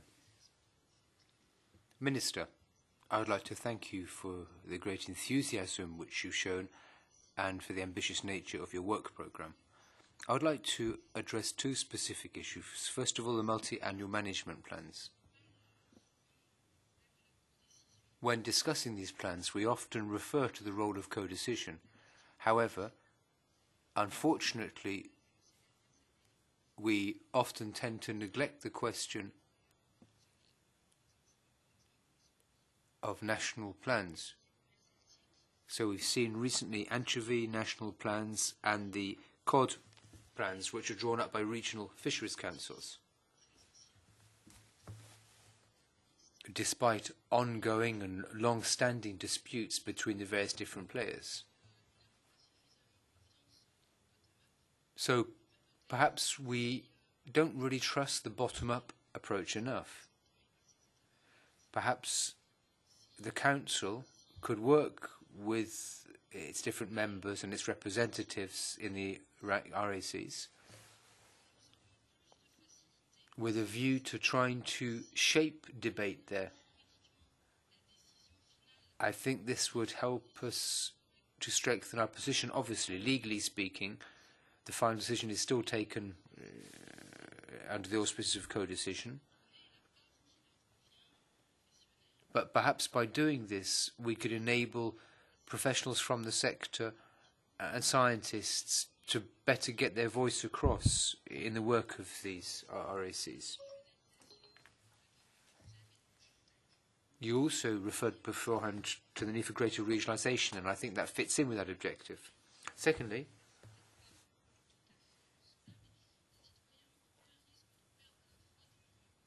there is a risk that European citizens will lose trust in EU policy making. However, my fear is that the citizens of Europe have already lost trust in EU fisheries policy making. The CFP is supposed to enable us to achieve sustainable fisheries objectives. When the EU does this, it must be willing to talk about much needed changes in terms of production methods. When we talk about sustainable methods, for many people, the whole question of talking about production methods is taboo. However, if we want to move towards vessels which emit less CO2, which consume less fuel, or if we want to improve working conditions for fishermen, we have to rethink production methods. This involves us looking into the whole question of fishing capacity or excess capacity. However, I would also ask you whether the European fisheries fleet for the 21st century is something which will be part of your work programme. Oh, yeah. Thank you. That brings that round of questions to an end. I'd like to hand back now to the President in Office, asking him to respond to those questions. Thank you.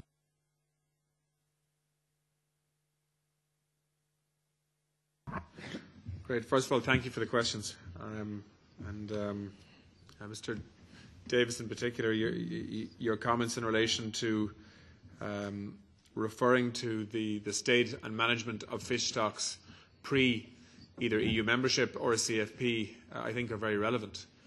Sometimes people assume that if it wasn't for the European Union, fish stocks would be fine.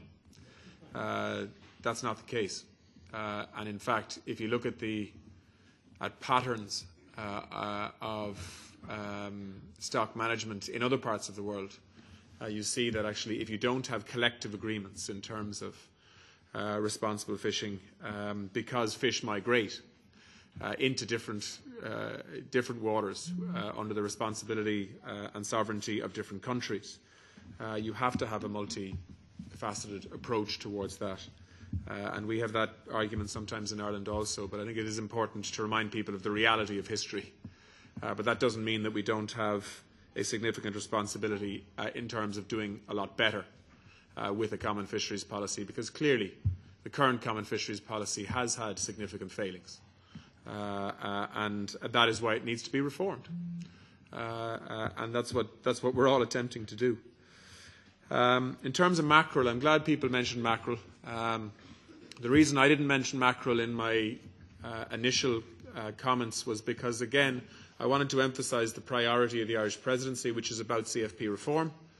But, of course, the concern of the Parliament in relation to what is happening as regards the overfishing of mackerel in Western waters is shared in Council, just like it is here in Parliament. And, in fact, it's a good example of the codecision process working quickly when you see the Parliament and the Council finding agreement, wanting the Commission to progress now to implement trade sanctions. If there is a continuing lack of progress in terms of a realistic debate and discussion and resolution to the overfishing of mackerel in the North Atlantic. And this is something that I'm very concerned about as an Irish minister, just like I'm sure representatives from Scotland are very concerned also, because Ireland and Scotland are the two countries that have the largest share of EU mackerel quota in this fishery. But other countries are equally concerned, and so they should be, because this is a very valuable stock that for a number of years now has been fished in a grossly irresponsible way by two countries in particular. And I think everybody accepts that there needs to be a review and change in terms of quota allocation, but there needs to be a realistic approach to that coming from Iceland and the Faroes. And I would, rather than later, before everybody suffers a significant reduction in the overall quota that's available in an effort to try and save a stock that's under too much pressure. But I do not. It is difficult to see how we can progress this, particularly in advance of elections in Iceland, when positions tend to harden in advance of elections rather than soften, and that, of course, is the problem. But I can assure you that I will maintain a consistent position, which is that I want to see the European Union collectively forcing the issue here and trying to get a sustainable and fair solution to all involved, with a fishery that the EU, Norway, Iceland and Faroes all should have a share in, but needs to progress in a more sustainable way. And if that involves in having to proceed with the trade sanction regulation that both the Parliament and the Council have approved, well then so be it. But it's up to the Commission to make that happen. And that will be an issue that will be raised and discussed in Council next week again, as we discuss the EU-Norway negotiations. In terms of multi-annual plans, to be honest, I'd rather hear what my colleagues have to say in terms of their particular concerns around this issue before making a sort of sweeping comments about it. I think that would be sensible.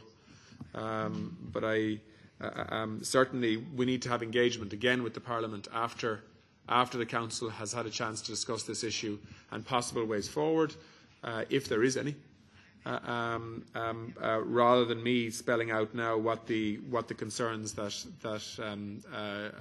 the Council may have. I'd like to hear that from the ministers concerned, and I think that's the appropriate way to proceed. But in the context of that discussion, yes, we need to look at some mechanism to try and find a resolution for this. Otherwise it's just stalemate indefinitely, and it goes to court. I think we should have the capacity to try and resolve issues outside of court if it's possible to do that. We all come from the same countries. And we are a union after all.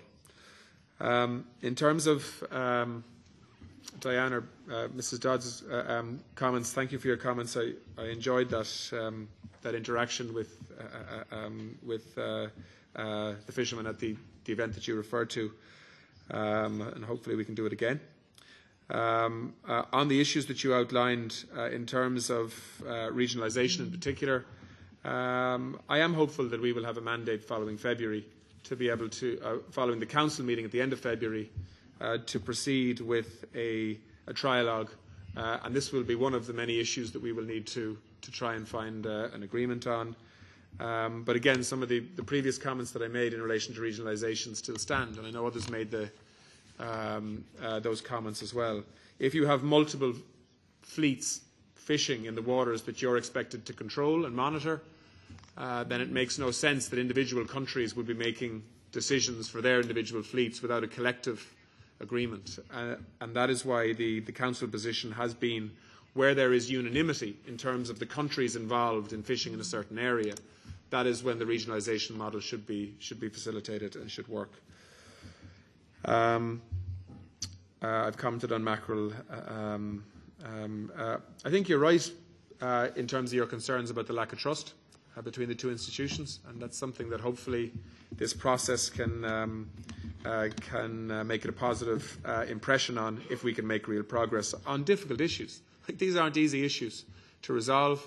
We're all under pressure in terms of lobbying from industries, from NGOs. There are different political positions, whether you're in government or in opposition at home. People come from different ideologies here, and we're all trying to bring all of this together in a way that will be complex and difficult, and that will need a spirit of cooperation if it's going to happen. I'm dealing, I hope, with a number of your queries at the same time. Just on the labelling issue, that is something that I think we will probably have a difference of opinion on between the two institutions, and it will come to a trilogue. There are issues around things like, date of catch. How specific are you in terms of where fish are caught as regards labelling? Do you indicate a region, or do you indicate a country, for example? Because if you have multiple fishing fleets in different areas, what's the appropriate way of actually labelling in terms of origin there?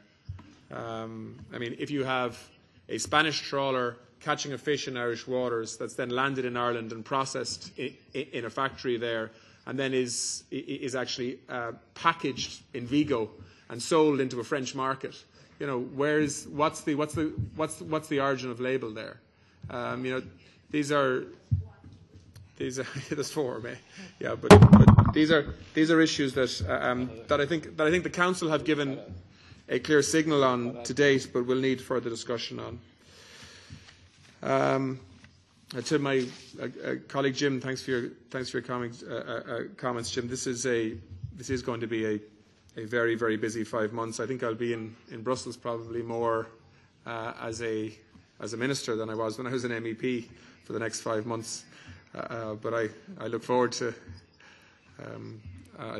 that. And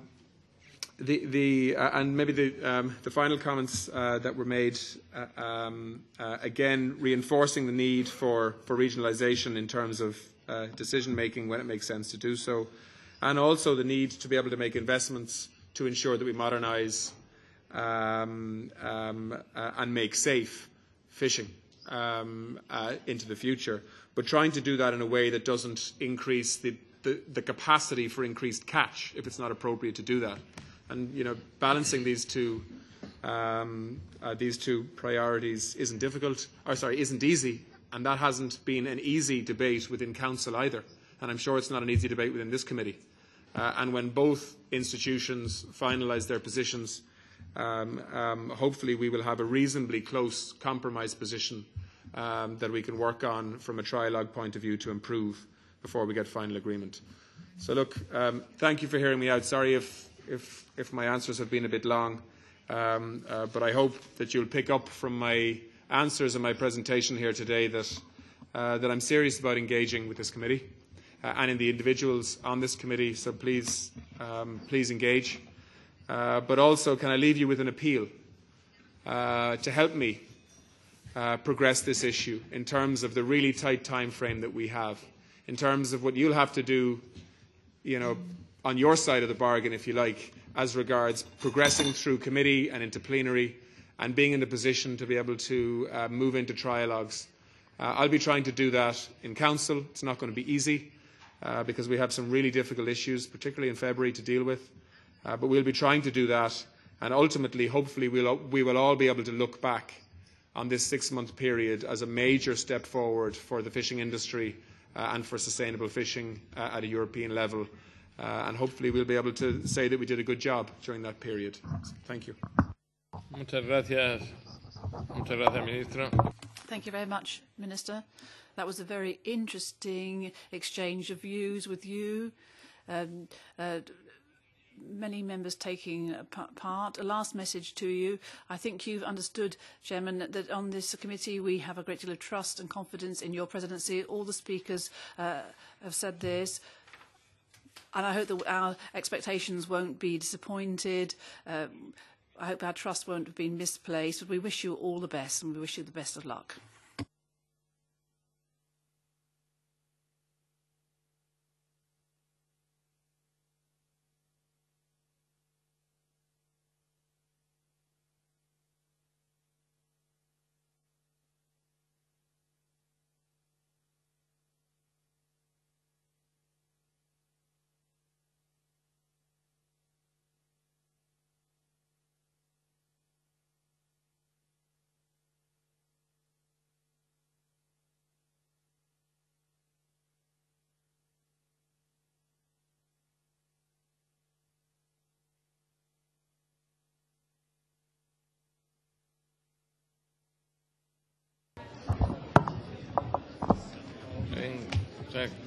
Si les parece, continuamos.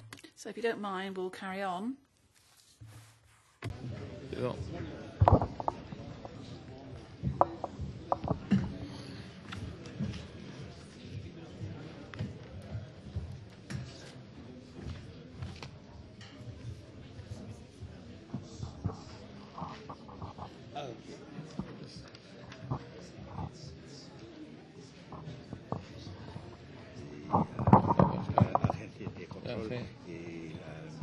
Pero primero le voy a dar a Salabracos, ¿no? Que lo explique.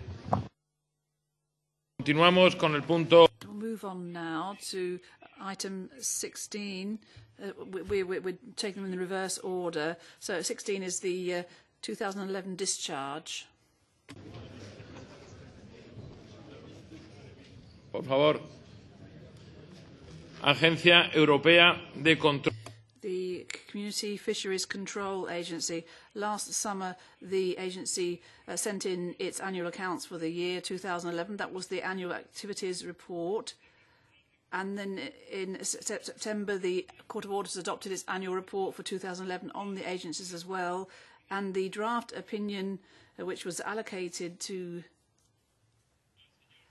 Mr. Salavrakos has now been drafted. So first of all, I'll give the floor to Mr. Salavrakos so that he can introduce his report, and then I'll give the floor to the representative of the agency, Mr. Samuel, and then also I'll give the floor to the representative of the Court of Auditors. So, Mr. Salavrakos, you have the floor. Thank you very much, Chairman. With this draft opinion, I mention the discharge concerning implementation of the budget of the Community Fisheries Control Agency for the financial year 2011. This commission is in Vigo, in Spain, and tries to promote the common standards of control, surveillance in the framework of the common fisheries policy.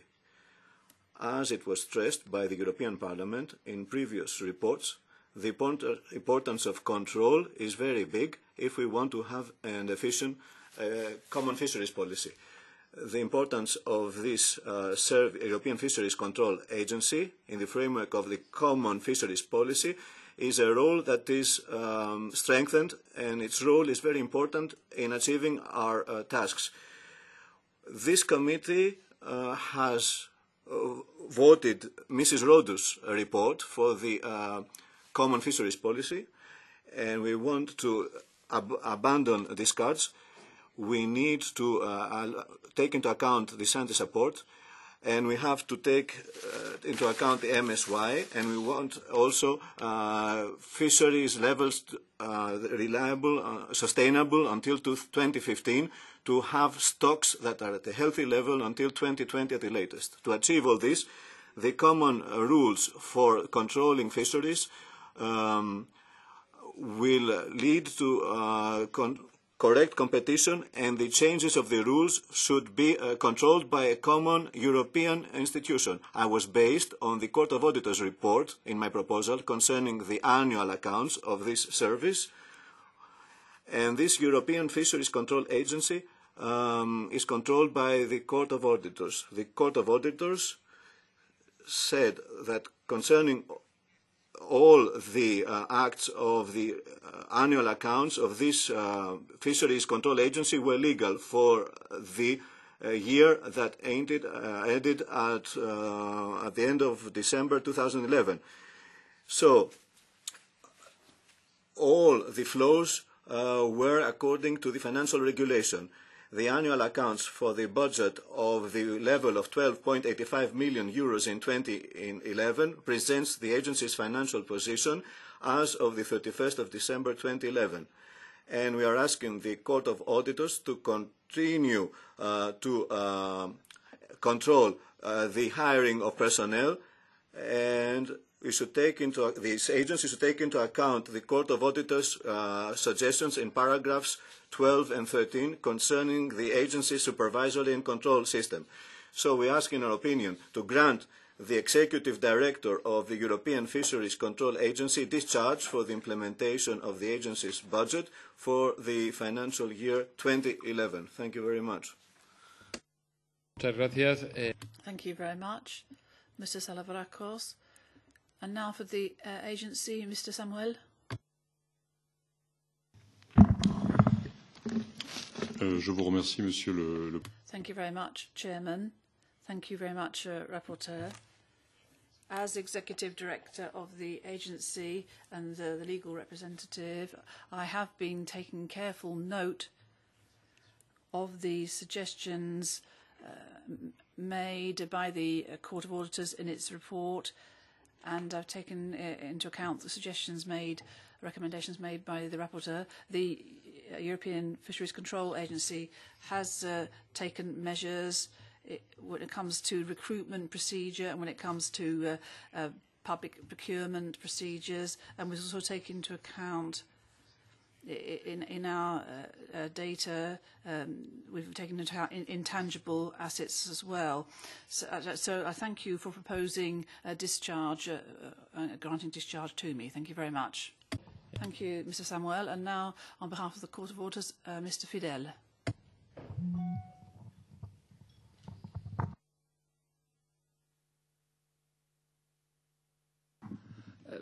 Thank you, Chairman, but I must clarify that I am here for point 15 on the agenda, which is the discharge of the community budget. My name is Mr. Friel.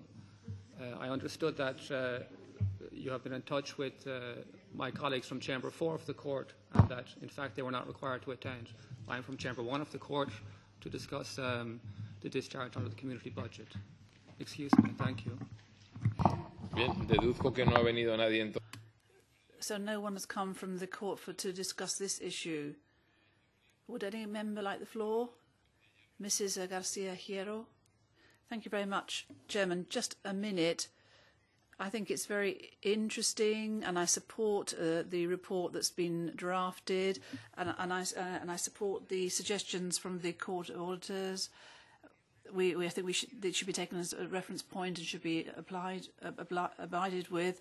But I think it's important to look at the important work that's being done by the agency, and it's important that the instruments that we're proposing through amendments should be adopted. That would allow the control agency to do much more work in controlling illegal, unreported and unregulated fishing, and controlling those illegal activities was one of the aims in creating the control agency. But I hope that this report can be adopted by Parliament, and I would thank the agency for the work it's doing. It's work that helps all of us to understand how difficult it is to control and to supervise and to achieve those supervision aims. Thank you very much, Mrs. Thomas. Merci, Monsieur le Président. Thank you very much, Chairman. Very quickly, just to say that, as the rapporteur has just said, control is a very important point when it comes to the implementation of our fisheries policy. If we don't have surveillance, there's no fisheries policy. That's the issue. And on various occasions, we've noted that this control, this surveillance is inadequate. It's not the agency's fault, but because of the agency, it's because the agency doesn't have adequate means. So I'd like to take advantage of this report in order to say that I think that it's practically the unanimous view on this committee that when it comes to the multi-annual financial framework, we really should be thinking about increasing its financial endowment. In fact, that was the request of the agency itself. Thank you very much. Muchas gracias, señor. Thank you very much. Mr. Salavrakos, would you like to take the floor? You know, the Romans used to say, Cicero used to say that, who is going to control the people who control? Surveillance and control is the most difficult thing. Any control made, if there is no faith of the fishermen, if they do not trust the measures of the common fisheries policy, the results will be just a bit better or a bit worse. What I have to say is that I would like to thank you very much for the cooperation we had up to now. My friend, Mr. Agnew Stewart, replaced the chairman of EFD as a member of the committee. During this short period, I created many friendships. I feel all of you as my friends, and I will continue to have these feelings. But I would like to say that there was an attack against Mr. Farage in the planetarium, and I would like to condemn this because he was accused by a chairman of a group. Mr. Farage was accused that he did not participate in the procedures of the Fisheries Committee, although he was paid. That's what he said. And this was a very bad accusation without a basis. And on behalf of Mr. Farage, I would like to condemn these accusations. And on my behalf, I would like to believe that amongst us, we shouldn't make such accusations. We are grown-ups. What is certain is that Mr. Farage was represented by me, and the representation of the political group in which I participate was full. Thank you very much for the cooperation we had up to now, and I will always B, I will always cooperate with my friend Mr. Agnew Stewart, whatever he needs for the further developments and in order to promote the work of our committee. Thank you very much. Muchas gracias. Thank you very much. Mrs. Rodust, very briefly, I just wanted to thank Mr. Salafrakos. He's always represented colleagues. You've almost always been here, so I'm pleased that you're here. I'm pleased that we can cooperate. And obviously, if you can't come yourself, then you should send a good representative, and you've been a good representative. So thanks for being here. Thank you, Mrs. Rodust. I just want to point out that the deadline for the tabling of amendments is the 25th of January at midday. So the deadline, 25th of January. So now we can leave that point and go back to item 15, which is 2011 discharge, EU General Budget, Section 3, Commission. Now, as you know, the Commission recently presented its annual accounts, and the Court of Auditors in September adopted a report on these accounts. The draft report has been produced by Mr. Torvalds, and now I'll give the floor first of all to Mr. Torvalds so he can introduce his draft, and then after that I'll give the floor to the representative of the Commission and then to the representative of the Court of Auditors. Mr. Torvalds, you have the floor. Thank you, Chair and dear colleagues. This is an option to the Cont Committee, which is the leading committee for discharges in the Parliament, and it was based on the annual report from the Court of Auditors. There is reason to be satisfied with the implementation of Title 11 of the budget, which was globally satisfactory with an implementation rate of 97% for commitment appropriations, 95% for payment appropriations. Also, the Court of Auditors had no major observations on DG Mare's annual activity report. However, the Court of Auditors sees an increase of the error rate for the year 2011 and remarks that the underlying payments for the accounts for the year ending 31st of December 2011 are substantially affected by error. Since the European Court of Auditors also completed a very important special report during the same year, and which hasn't been adopted in plenary, I also want to mention the special report in my opinion. That is the special report 12/2011 from the Court of Auditors about adapting the capacity of the fishing fleets for the available fishing opportunities. I want to stress the fact that the Court of Auditors found critical weaknesses in the design and implementation of measures to reduce fishing overcapacity, including delays in the implementation of projects and in setting up of management and control systems. Also, that the selection criteria for fishing vessels decommissioning schemes were not always very well targeted and thereby resulted in scrapping fishing vessels which had only little impact on the fish stocks in question.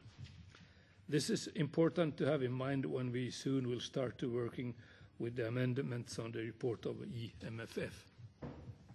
Finally, I also want to urge the Court of Auditors once again to include an audit on the external dimension of the common fisheries policy in its work programme.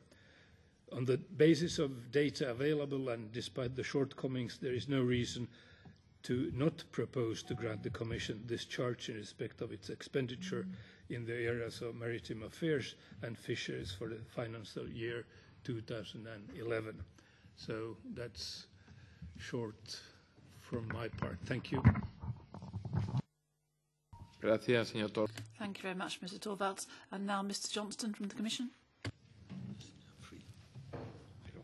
Thank you, Chairman.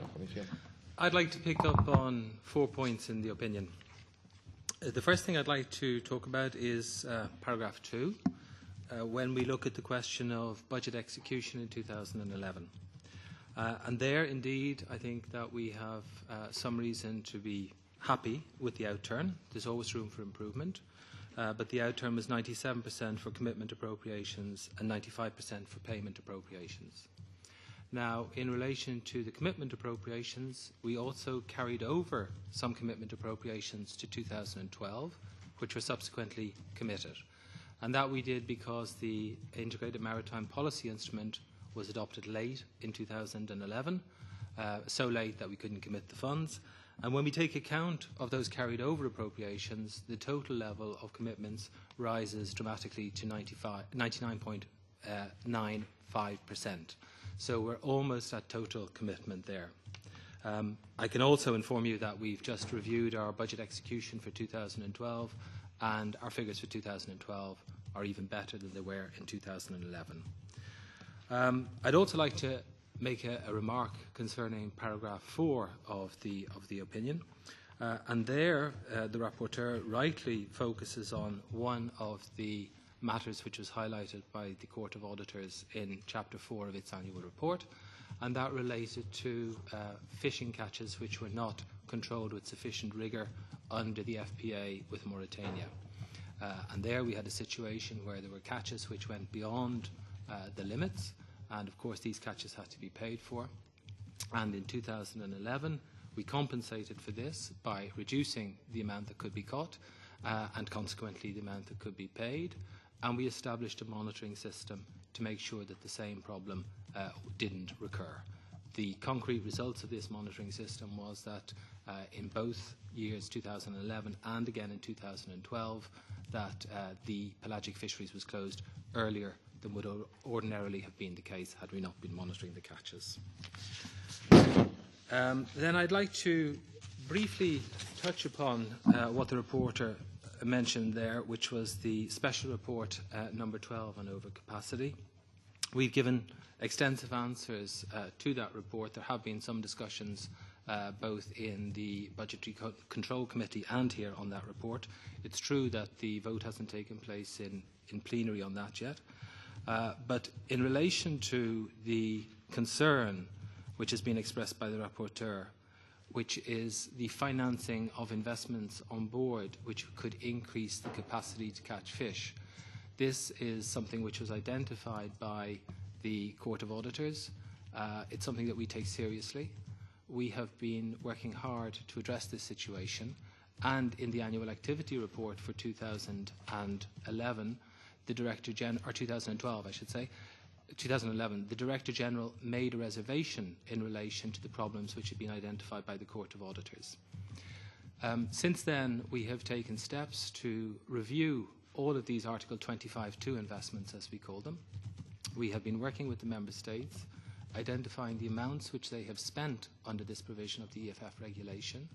We have provided them with a guidance note, and we have presented this guidance note to them in the EFF committee. We have required them to report to us on all of the investments they have financed. We have required them to re-evaluate those investments, and then we have controlled their re-evaluation, and we have established a working group within the DG to ensure consistency across all Member States implementing the measure. We have also required them, where their operational programme wasn't sufficiently tight on this question, to review their operational programmes and to review their eligibility criteria. So we think we're on a good track there, and the amount of ineligible expenditure which we had identified, or potentially ineligible expenditure I should say, was more than 10 million euros. That has now been reduced to less than 4 million euros. That's been reduced either through validating that the investments which have been financed don't increase the ability to catch fish of the vessel concerned, or where we have determined that they do increase the ability to catch fish by the Member State withdrawing those investments.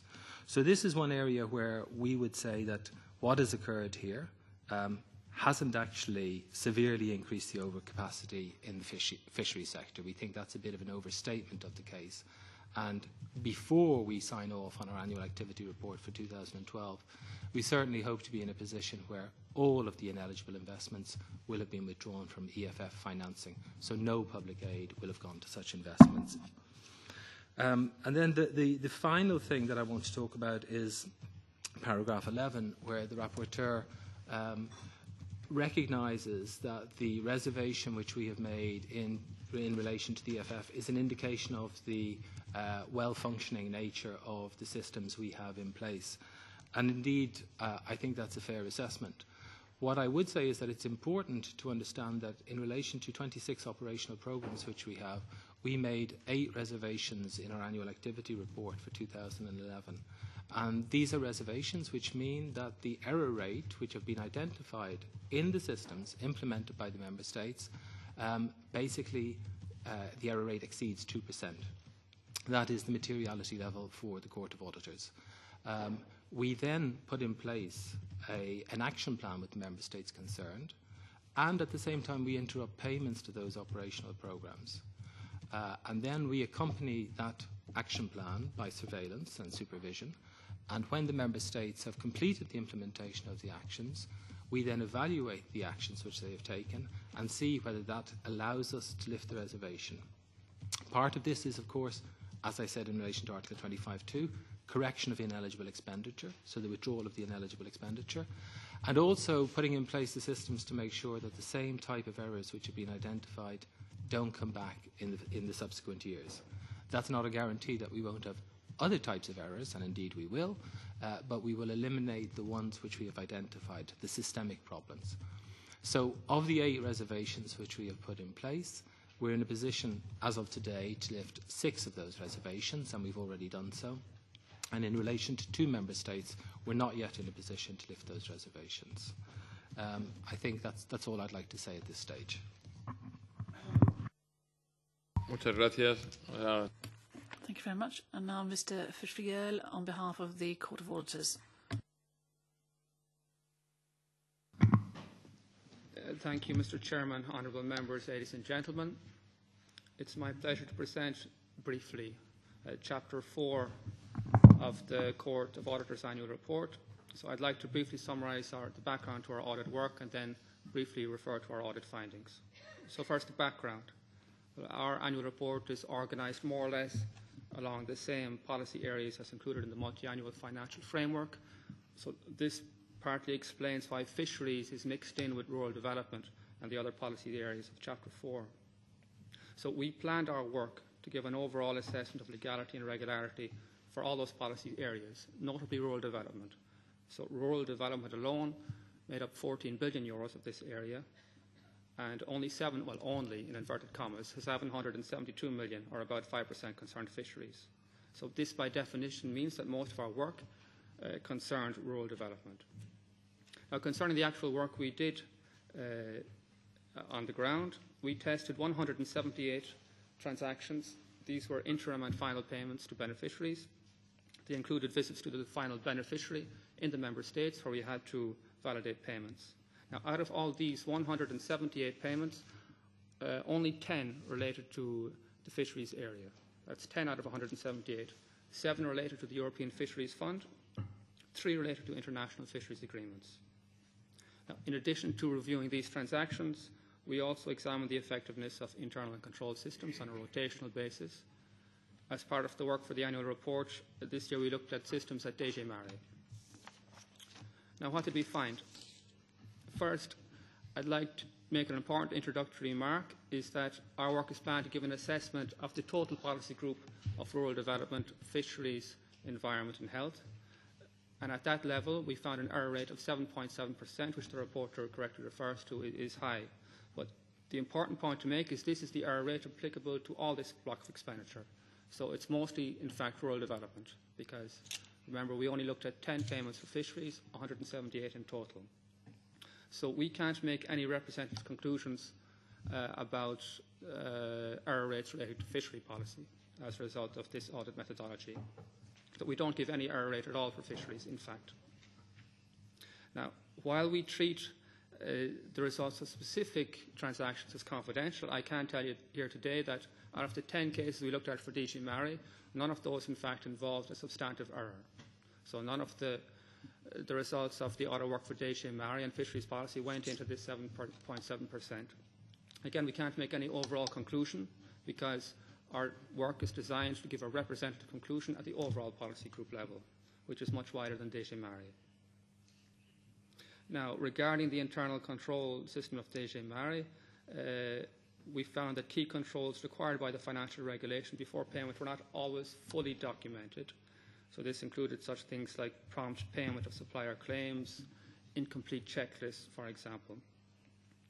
And as my colleague from the Commission reported, we did give an example of what went wrong in Mauritania, where extra payments were made that were not budgeted for.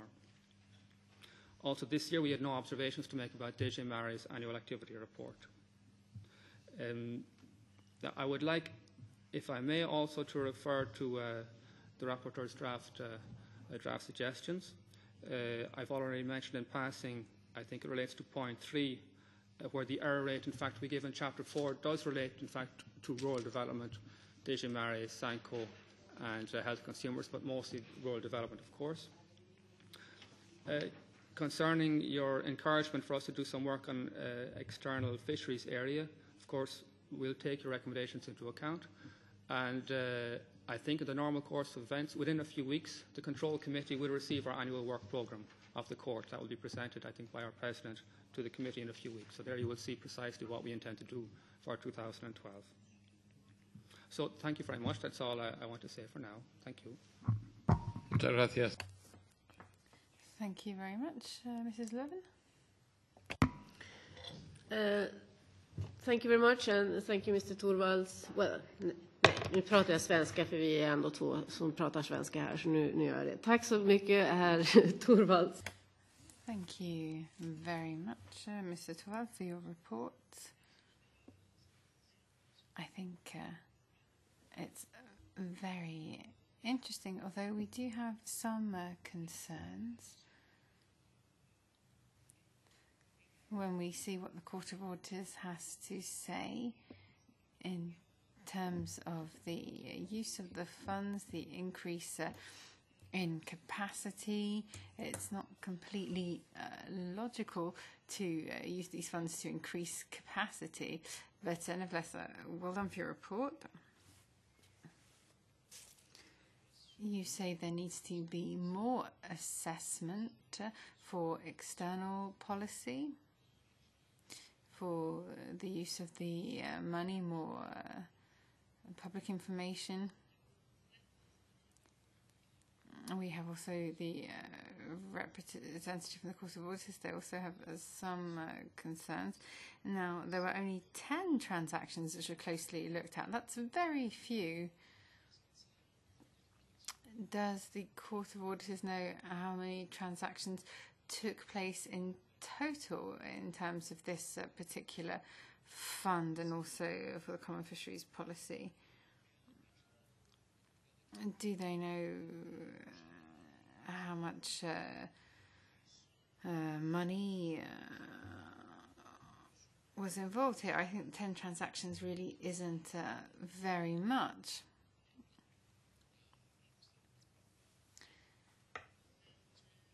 It seems not all criteria were respected in terms of payments, so a little bit concerning. So generally speaking, Mr. Torvald, I think you did a good report. We accept that and we support that. Thank Gracias, señora García Hierro. Thank you, García Hierro. Gracias, señor presidente. Bueno, thank you very much. Having listened to the representative from the Court of Auditors and looking at the report, which I welcome, it's clear there are some concerns. I think beyond whether or not the accounts are in line with criteria, there are some assessments which are perhaps concerning. Paragraph 6, for example, or paragraph 8, public funds which are there to reduce capacity are in fact being used for the opposite purpose, if we understand this report correctly. So that certainly is a matter of concern. We're talking about public money here, the EU money. The aim is to try and achieve more sustainable fisheries, and in fact what we're getting is the opposite effect. So there needs to be the necessary controls in place. Clearly if that's not working, it's not effective enough. So there will be more instruments in the CFP. So those, when the quotas aren't met, measures will have to be taken. So we have to fulfill these criteria. It has to be legal. So it's good for us to have reports when there are problems. Now, if we're talking about operators, we're talking about fishermen, it's important to see the benefits of this aid and this aid, these funds to be properly managed. So I was concerned when I read the report. I would have initially been inclined to vote no. Now I have had a little more explanation. I'm a little reassured, and there was some time for corrections to be made. So I hope some of these issues will have been dealt with. In point 12, member states, I think here we should focus on that. The member states who are not taking the necessary action, and in the case where there are reservations for overcapacity. So this is a concern if we are having more capacity increase. Thank you. Thank you very much. Anyone else wish to take the floor? Mrs. Thomas? Oui, merci, Monsieur le Président. Thank you very much, Chair. Thank you to the rapporteur. This is a very interesting report, particularly this issue of an increase in capacity. Now, before being here in a collectivity that was helping to finance this before the Commission, I was able to see a change. If you look at the case law for the CEFP 2009-2013, a change which, of course, is an issue of awareness for professionals. And that doesn't seem quite in accordance with what's been agreed for the Fisheries Fund.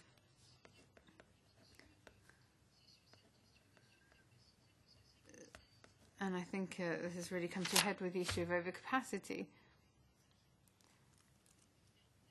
There was equipment for modernisation, which initially was co-financed, and then it wasn't due to issues of overcapacity. In some cases, it was very well done, but in terms of sonar, for example, that wasn't part of the co-financing anymore. Now, I have some questions when the Court of Auditors is saying what does or does not increase capacity. I think that goes back to what I was saying earlier about the debate on modernisation that we were discussing with the Minister. The issue of modernisation of the fleet is something that needs to be discussed. And I agree with what he had to say. We shouldn't fear having a proper debate on overcapacity. But what's important is to clearly define the issues and to be to reach an agreement. Modernisation doesn't necessarily mean increasing capacity. What I have seen as a member of the committee on the Fisheries Fund, people equated any kind of modernisation with an increase in capacity. So, and I'm talking to here now, Chair, I think we really need to have this debate about what the criteria are in terms of approach and analysis on overcapacity. I think otherwise the risk is that any type of modernization will simply be understood as a way of increasing fishing capacity. And I think that's a real risk for European fisheries. Thank you. Gracias. Thank you very much. Mr. Agnew. Yes, Chairman, just quickly, obviously coming from the United Kingdom, where we are net contributors to this budget, we are interested in what auditors have to say. And the auditors say there's been an increase in the error rate and payments are substantially affected by error. I mean, this is quite serious. The auditors themselves say, well, the error rate is 7.7%, but it includes another department, the rural development. And I would ask the Court of Auditors, wouldn't it be better to do these things department by department, rather than allow it to be fudged with some sort of an excuse? Sorry? Sorry, I thought somebody was asking me a question. The other point of interest there is that the auditors say the European Fisheries Fund has been abused to allow investments leading to more catches being taken, and also public aid is being used to create more capacity. And the word abused is quite serious. The Commission, however, are saying, well, they think this is an overstatement. Well, who is right? We do need to know. Thank you.